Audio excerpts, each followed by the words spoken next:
Hi viewers, welcome to our channel. ప్రస్తుతం మనతో పాటు రైటర్ కనగాల జయకుమార్ గారు ఉన్నారు. మరి ఫ్రెండ్షిప్ డే సందర్భంగా ఆయన కొన్ని స్నేహితుల కథలు, స్నేహితులలో ఉన్న అనుభవాల గురించి కొన్ని చెప్పబోతున్నారు. అంటే సినిమా ఇండస్ట్రీలో చాలామంది ఉన్నారు కదా, వాళ్ళలో కొన్ని ఇంట్రెస్టింగ్ స్టోరీస్ మనతో పంచుకోబోతున్నారు. అవి ఏంటో తెలుసుకునే ప్రయత్నం అయితే చేద్దాం. సార్ నమస్కారం. సార్ నమస్తే. సరే, వాళ్ళు ఎవరి గురించి, ఎవరెవరి స్నేహితుల గురించి చెప్పబోతున్నారు? ఇవాళ రజనీకాంత్ తెలుసు కదా, తలైవర్ రజనీకాంత్. రజనీకాంత్ అనేటటువంటి వ్యక్తి బెంగళూరులో ఒక సిటీ బస్సులో కండక్టర్గా పనిచేసేవాడు. కండక్టర్గా పనిచేస్తూ నాటకాలు ఆడేవాడు. సో రజనీకాంత్ ఆ టాలెంట్ గమనించి ఆ డ్రైవర్ రాజబహదూర్ అతను ఏం చేశాడు, ఒరే నీలో చాలా టాలెంట్ ఉంది, నువ్వు ఇక్కడ కాదు మెడ్రాస్ వెళ్ళు అన్నాడు. మెడ్రాస్ వెళ్ళి ఏం చేయాలన్నాడు. అక్కడ కొత్తగా ఇన్స్టిట్యూట్ పెట్టారు, యాక్టింగ్ స్కూల్ పెట్టారు, ఆ యాక్టింగ్ స్కూల్లో చేరి యాక్షన్ నేర్చుకోవాలన్నాడు.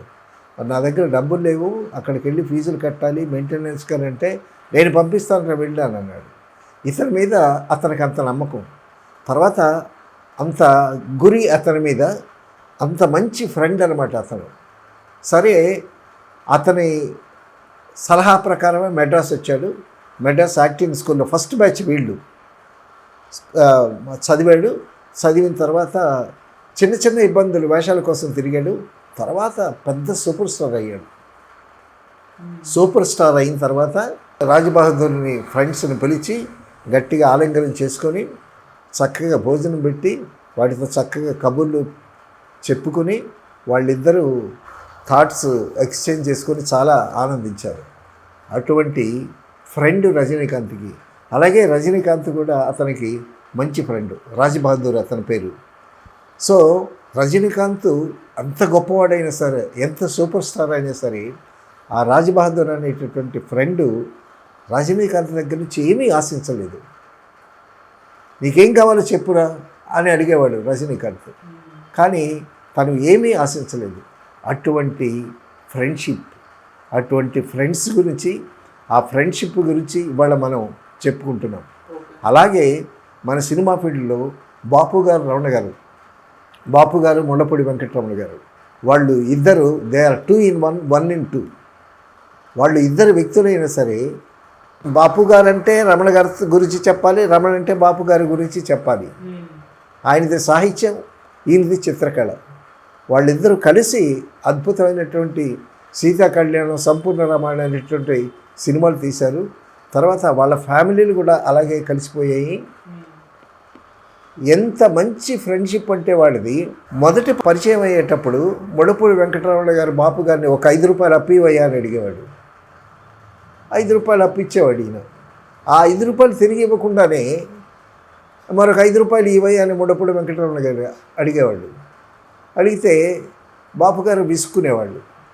అలాగా ప్రారంభమైనటువంటి వాళ్ళ పరిచయం ఫ్రెండ్షిప్గా మారి, బాపు గారు ముళ్ళపూడి వెంకటరమణ గారి అబ్బాయికి అనుకుంటా ఆయన సొంత ఖర్చులు పెట్టి పెళ్లి చేసి ఆ ఖర్చు అంతా చాలా భరించాడు ఆయన. తర్వాత వాళ్ళు కూడా ఆ 2 ఫ్యామిలీస్లు కూడా అలా కలిసిపోయాయి. కిందన గ్రౌండ్ ఫ్లోర్లోనేమో ఆడవాళ్ళంతా ఫ్యామిలీ మెంబర్స్ అంతా ఉండేవాళ్ళు. బాపు గారు, రమణ గారు మాత్రం వాళ్ళిద్దరు కలిసి మీదన ఉండేవాళ్ళు. సో ఈయనది సాహిత్య రంగం, ఆయనది చిత్రకళా రంగం. తర్వాత రమణ గారు ప్రొడ్యూసర్ అయ్యాడు, ఆయన డైరెక్షన్ చేశాడు. మొట్టమొదటి సాక్షి అనేటటువంటి సినిమా తీశారు. ఆ సాక్షితోనే, సాక్షి ఫస్ట్ సినిమాకి వాళ్ళకు అవార్డు వచ్చింది. వాళ్ళ ప్రయాణం చాలా గొప్ప ప్రయాణం.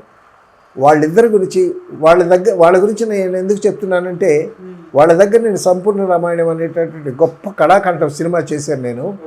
వాళ్ళిద్దరూ అన్యోన్యాన్ని నేను కళ్ళారా చూసిన వాళ్ళని. తర్వాత వాళ్ళిద్దరు తీసినటువంటి సీతా కళ్యాణం, సంపూర్ణ రామాయణం లండన్ ఆర్కీవ్స్లో ఉన్నాయి సినిమాలు. లండన్ ఆర్కీవ్స్ అంటే ప్రపంచంలో చాలా గొప్ప గొప్ప సినిమాలన్నింటినీ అక్కడ ప్రిజర్వ్ చేస్తారనమాట. సో అటువంటి గొప్ప సినిమాలు తీసినటువంటి జంట వాళ్ళు. వాళ్ళిద్దరి గురించి నేను కవిత రాస్తూ మైత్రి అనేటటువంటి మాటలో వాళ్ళిద్దరూ చెరో అక్షరం అన్నారు. సో అంత గొప్ప స్నేహం వాళ్ళది. తర్వాత రామోజీరావు గారి దగ్గర భగవద్గీత చేశారు వాళ్ళు. ఎంత అద్భుతంగా ఉంది. ఆ భగవద్గీత సీరియల్ వచ్చేటప్పుడైతే ఆ ఎపిసోడ్ వచ్చే టైంకి ఇంటిల్లిపాది వచ్చి కూర్చుని చూసి ఆనందించేటటువంటి వాళ్ళు. టీవీ లేనటువంటి వాళ్ళు, పక్కిళ్ళ వాళ్ళు కూడా వచ్చి ఈ ఇంట్లో వాళ్ళ స్నేహితుల ఇంట్లో కూర్చుని టీవీ చూసి చాలా ఆనందించారు. చాలా ఆ భగవద్గీత వచ్చిన నాళ్ళు కూడా నిజంగా తెలుగు వాళ్ళందరికీ పండగ అనమాట. అటువంటి గొప్ప గొప్ప సినిమాలు తీసినటువంటి గొప్ప స్నేహితులు వాళ్ళు. ఫ్రెండ్షిప్ గురించి చెప్పుకోవాలంటే a friend in need is a friend in deed అని అన్నారు. అంటే అవసరంలో ఆదుకునేటటువంటి వాడే మంచి మిత్రులు అని. తర్వాత friendship is a ship to cross the sea of life. స్నేహం అనేటటువంటిది జీవితం అనేటటువంటి ప్రయాణంలో చాలా గొప్పది అని ఒక సే అన్నమాట.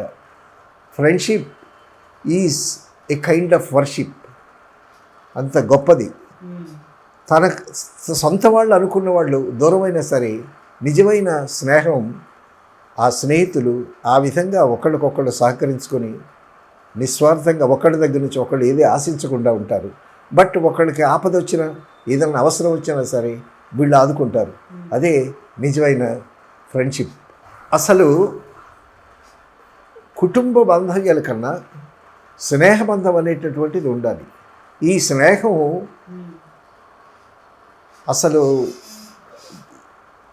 మతాలకు కానీ కులాలకు కానీ వర్గాలకు కానీ అతీతంగా ఉండేటటువంటిది స్నేహం.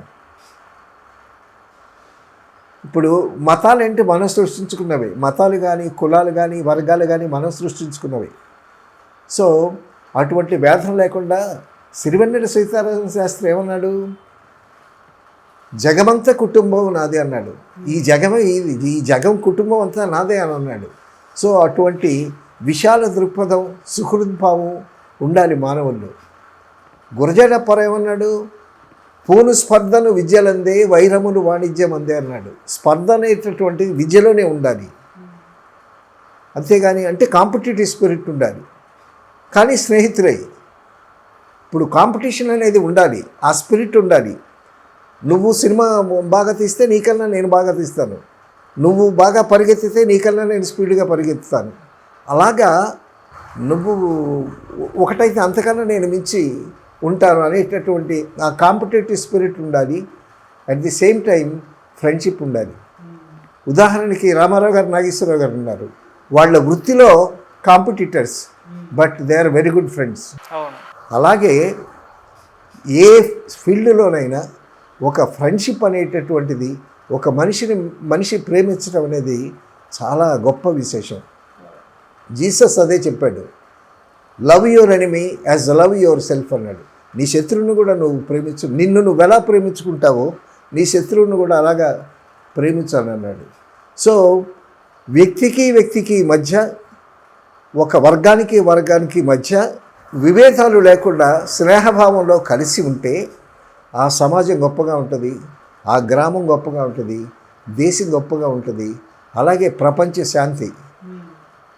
ఇప్పుడు చాలా చోట్ల మత విద్వేషాలు పెంచుకొని కొట్టుకుని చచ్చిపోతున్నారు.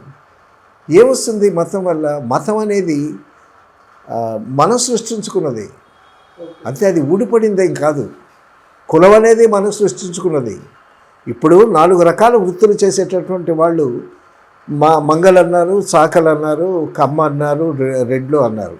వాళ్ళు చేసేటటువంటి వృత్తుల ద్వారా వచ్చినటువంటి ఆ భేదాలే కానీ మానవ జాతి అంతా ఒకటి. వాడు పేదవాడైనా గొప్పవాడైనా, ఇప్పుడు కృష్ణుడు ఉన్నాడు, కుచేలుడు ఉన్నాడు. ఈయనేమో దేవుడు, ఆయనేమో కుచేలుడు, అంటే చాలా పేదవాడు. సో అతన్ని స్నేహితుల్ని చూడటానికి వచ్చేటప్పుడు అతని ఇంట్లో ఉండేటటువంటి అటుకులు మూట కట్టుకుని కృష్ణుడి దగ్గరికి వచ్చాడు. కానీ ఆ అటుకులు ఇవ్వటానికి కృష్ణుడికి ఇతను బిడి పడుతున్నాడు. కానీ నా కోసం ఏం తెచ్చావు కూచేలా ఇట్టతి అని ఆ మూట తీసుకొని, ఆ మూటలో అటుకులు తీసుకొని చాలా ప్రియంగా తింటున్నాడు. పక్కనున్న వాళ్ళు ఆశ్చర్యపోయారు. ఏంటి అతను తెచ్చిన అటుకులు తెచ్చావని. అది స్నేహంలో ఉన్న మాధుర్యం అంత గొప్పగా ఉంటుంది. స్నేహ మాధుర్యం, స్నేహబంధము ఎంత మధురము, అది చెరిగిపోని తరిగిపోని జీవితాంతము అని పాట. స్నేహం మీద అద్భుతమైనటువంటి పాటలు రాశారు. సో మనిషిని ప్రేమించాలి, మనిషితో స్నేహం ఉండాలి. సో ఈ రాజ్యాల మధ్య, వర్గాల మధ్య, కులాల మధ్య ఇవన్నీ మానవత్వంతో ఆలోచించి ఆ వైషమ్యాలను తగ్గించుకోవాలి. ఇప్పుడు రీసెంట్గా ఎలక్షన్స్ జరిగి ఆ ఎలక్షన్స్లో కమ్మవాళ్ళని తర్వాత కాపుల్ని ఏకం చేశాడు పవన్ కళ్యాణ్. సో వాళ్ళు ఎప్పుడు కలవరు, అటువంటి వాళ్ళని కలిపాడు. సో అక్కడ కులం ప్రధానం కాదు, అక్కడ స్నేహభావంతో ఒక పిలిపిచ్చాడు. మతాలు కులాలు కాదు, మానవులంతా ఒకటే జాతి, కాబట్టి స్నేహభావంతో రండి, అందరం కలిసి ఒక మంచి ప్రభుత్వాన్ని నిర్మిద్దాం అనేటటువంటి పిలిపిచ్చేసరికి అతని మీద నమ్మకంతో వాళ్ళు కలిసి వచ్చారు. అలాగే కాపులు కమ్మవాళ్లే కాకుండా రెడ్లు కూడా కలిసి వచ్చారు, మిగతా వాళ్ళు కూడా కలిసి వచ్చారు. సో అలాగ కలిసి ఒక సుహృద్భావ వాతావరణం ఏర్పరచుకొని స్నేహాన్ని పెంపొందించుకున్నందువల్ల వాళ్ళు ఒక మంచి ప్రభుత్వాన్ని ఏర్పరచగలిగారు. ముందు ముందు కూడా ఆ స్నేహభావం అది కూటమి అయ్యింది. కూటమి అంటే కలయిక. అలాగే 3 పార్టీలు కలిసాయి. సో పార్టీలు కలవటమే కాకుండా, మనుషులు కలవటమే కాకుండా, తర్వాత వైషమ్యాలు లేకుండా అందరూ కలిసి వచ్చేటటువంటి ఫలితం ఆ స్నేహం, అది సమాజాన్ని చాలా ఆరోగ్యంగా ఉంచుతుంది. ఇప్పుడు ఒకళ్ళు ద్వేషించుకుంటూ, కొట్టుకుంటూ, తన్నుకుంటూ, తిట్టుకుంటూ ఉంటే ఏమొస్తుంది? వాళ్ళకి నష్టమే, వీళ్ళకి నష్టమే. అదే కలిసి ఉన్నారనుకో, సో ఆ ఆనందం వేరు. కలిసి ఉంటే కలదు సుఖం, వేరుపడితే తీరని దుఃఖం అనేటటువంటి ఒక పాట కూడా ఉంది. సో స్నేహం అనేటటువంటిది చాలా గొప్పది. ఆ స్నేహాన్ని అర్థం చేసుకుని, అసలు పిల్లలు ఎంత సరదాగా ఉంటారు. వాళ్ళు కులం వేరైనా సరే, ఒక ముస్లిం అబ్బాయి ఉన్నా సరే, ఒక షెడ్యూల్డ్ కాస్ట్ అబ్బాయి ఉన్నా సరే, ఒక హిందూ అబ్బాయి ఉన్నా సరే, వాళ్ళు క్లాసులో పక్కపక్కన కూర్చుంటారు.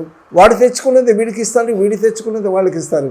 ఎందుకంటే వాళ్ళకి స్నేహభావమే తప్పించి వేరే ఆలోచనలే ఉండవు. అంత స్వచ్ఛంగా ఆ పిల్లల మనసులు అయితే ఎంత తేటతెల్లంగా ఉంటాయో. సో అటువంటి మనసులు కలిగి పెద్దవాళ్ళు కూడా మెలిగితే సమాజం చాలా గొప్పగా ఉంటుంది. సో ఆ స్నేహం, ఆ సుహృద్భావ అన్ని దాన్ని పెంపొందించుకోవాల్సినటువంటి అవసరం ఎంతైనా ఉంది. ఇప్పుడు దేశాలు కాట్లాడుకోవటం, మతాలు ముస్లిం అని, హిందూ అని, క్రిస్టియన్ అని ద్వేషించుకోవటం, ఇవన్నీ మనుషులు సృష్టించుకున్నవి, మనం స్వార్థంతో సృష్టించుకున్నవి. ఆ స్వార్థాన్ని విడిచిపెట్టి, ఈ వైషమ్యాలని విడిచిపెట్టి స్నేహంతో మెలిగినటువంటి నాడు మన కుటుంబం బాగుంటుంది, మన పక్క వాళ్ళతో సఖ్యత ఉంటుంది, తర్వాత ఇచ్చి పుచ్చుకోవటాలు ఉంటాయి, ఒకళ్ళ అవసరంలో ఒకళ్ళు ఆదుకునేటటువంటి ఉంటాయి. ఒక పేదవాడి కుటుంబం ఉందనుకో, ఆ పేదవాడి కుటుంబంలో ఎవరికో జబ్బు చేసింది, ఒక పెద్ద ఆపరేషన్ చేయాలి, వాడి దగ్గర డబ్బు లేదు. అట్టేటప్పుడు ఒక పక్కింటి వాడు, డబ్బున్నవాడు సహాయం చేస్తాడు. సో ఈ విధంగా స్నేహాన్ని పెంపొందించుకొని ఒకరికొకరు సఖ్యంగా ఉండి సుహృద్భావాన్ని పెంచుకుంటే మనం బాగుంటాం, మన పక్క వాళ్ళు బాగుంటారు, మన గ్రామం బాగుంటుంది, మన రాష్ట్రం, మన దేశం మొత్తం విశ్వశాంతి. ఇప్పుడు ఈ మత ప్రవక్తలు కూడా, బుద్ధుడు కానీ, జీసస్ కానీ, ఏ దేవుడైనా సరే చెప్పింది ఏంటంటే అల్లా అనేటటువంటి వాడు ఒక్కడే. కాబట్టి ఏ మతం చెప్పినా, ఏ ధర్మం చెప్పినా సరే దేవుడు ఒక్కడే. కాబట్టి అది మనసులో పెట్టుకుని అందరూ ఈ వర్గ వైషమ్యాలు, విభేదాలు మర్చిపోయి స్వార్థ చింతన మాని స్నేహభావాన్ని పెంచుకుంటే విశ్వశాంతి లభిస్తుంది. దానికోసం పరితపిస్తున్నారు ఇప్పుడు. యుద్ధాలు, దేశాలు, అణుబాంబులు, ఇవన్నీ దేనికి? ఇది విధ్వంసం సృష్టించుకోవటానికి. ఒక బాంబు వేస్తే కొన్ని వేల మంది చచ్చిపోతారు. దానివల్ల ఉపయోగం ఏంటి? సో ఫైనల్గా ఒకరినొకరు అర్థం చేసుకొని చాలా సఖ్యతగా ఉండి స్నేహభావాన్ని పెంపొందించుకుంటే చక్కగా ముద్దపప్పులో నెయ్యి వేసినట్టు, తర్వాత పెరుగన్నంలో ఆవకాయ నంచుకున్నట్టు చక్కగా ఉంటుంది. అది స్నేహవంతం అనేటటువంటిది. తర్వాత మెడ్రాస్లో మైత్రి అని ఒక నాటకం రాశాను నేను. మైత్రి అని ఒక నాటకం రాసి ఆంధ్ర క్లబ్లో వేశాను. ఆంధ్ర క్లబ్లో వేస్తే ఆ నాటకానికి పెద్ద పెద్ద వాళ్ళందరూ వచ్చారు. ఆంధ్ర క్లబ్ చాలా ఫేమస్. అది ఆ క్లబ్లో నాటకం వేసినప్పుడు సాలూరు రాజేశ్వర గారు వాళ్ళ ఫ్యామిలీ మెంబర్స్ని, పిల్లలందరినీ తీసుకుని వచ్చారు. ఆ నాటకంలో స్థూలంగా కథ ఏంటంటే, ఒక జంట ఉంటారు.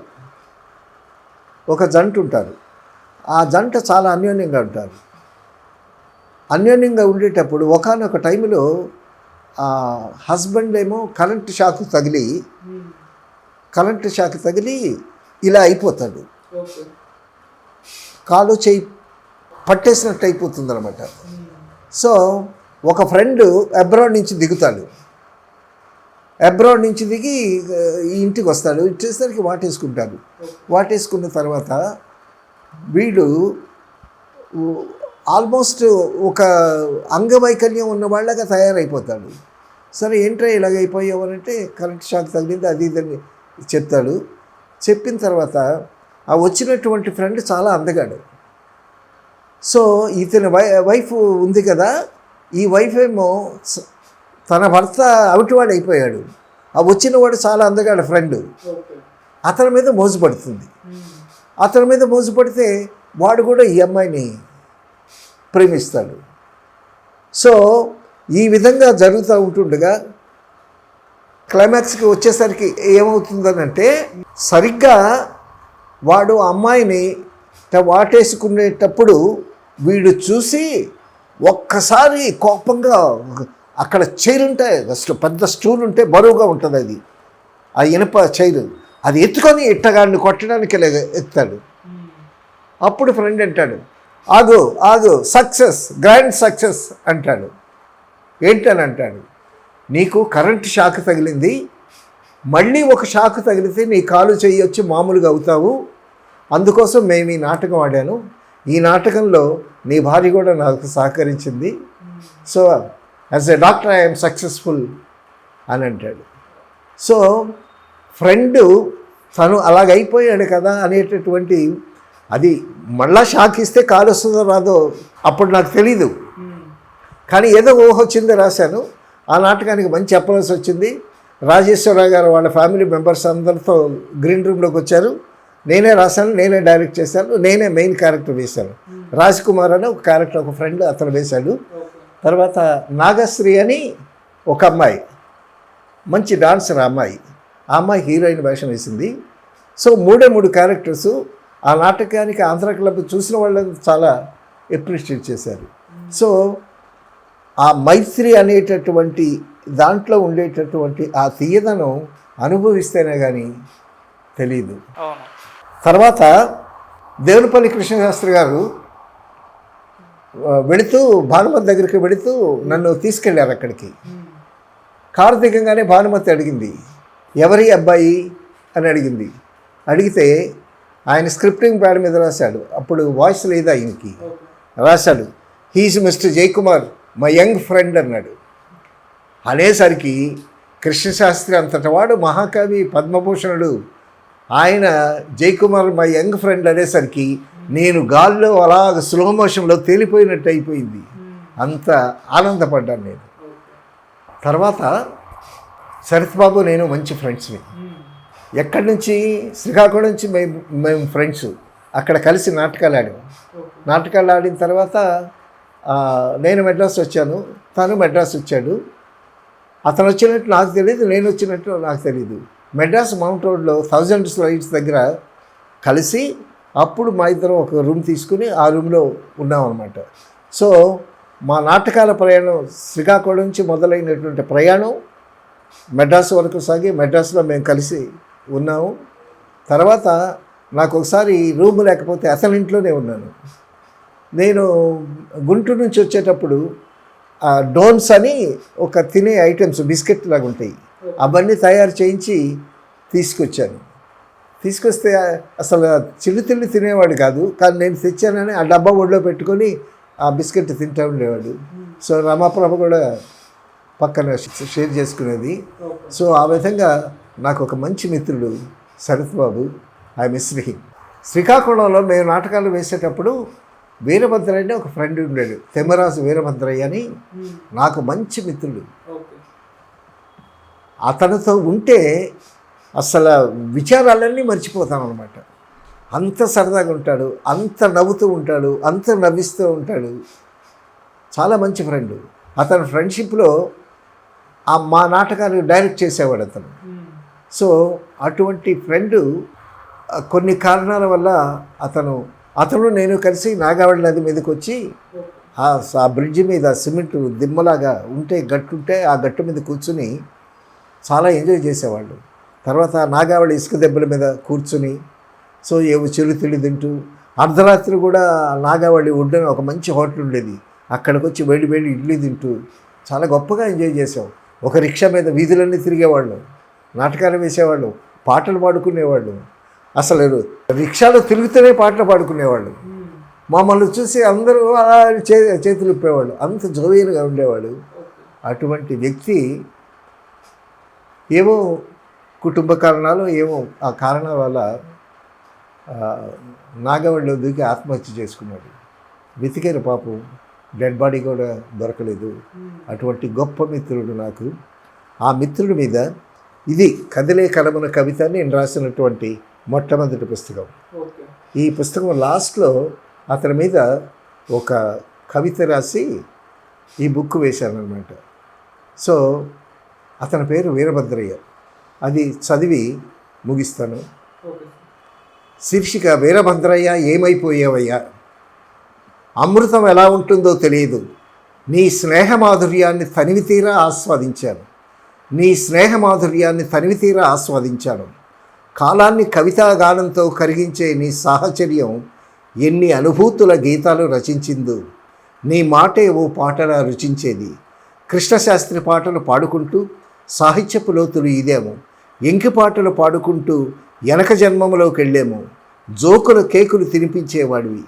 ప్రతి సాయంత్రం రిక్షా మనం తిరిగే రథం, రిక్షావాడు మన మిత్రుడే, వాడితో కూడా సరదాగా ఉండేవాళ్ళు. పోలియో వల్ల నీ కాళ్ళు చచ్చుబడిపోయాయి. తలకాయ ఉన్న ఆడెవడు నీకు కాళ్ళు లేవని అనడానికి సాహసించలేదు. శ్రీకాకుళం వీధులన్నీ మనవే, మనుషుల్ని అయస్కాంతంగా ఆకర్షించేవాడివి.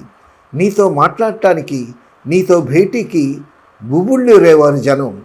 కోరమిషంతో, విశాల పాలభాగంతో నిత్యం అందంగా ఆనందంగా ఉండేవాడివి. నాగావళికి కన్ను కుట్టిందా, లేక నువ్వే నాగావళిని ఆహ్వానించావా? నీట మాయమయ్యావు మమ్ము కన్నీట ముంచి. పగలబడి నవ్వడం నీ దగ్గరే నేర్చుకున్నాను. ఇప్పుడు పగలబడి ఏడుద్దామన్నా కన్నీళ్ళు రావటం లేదు. వచ్చి కలుస్తా, నీ మిత్రుడు కనగాల జయకుమార్.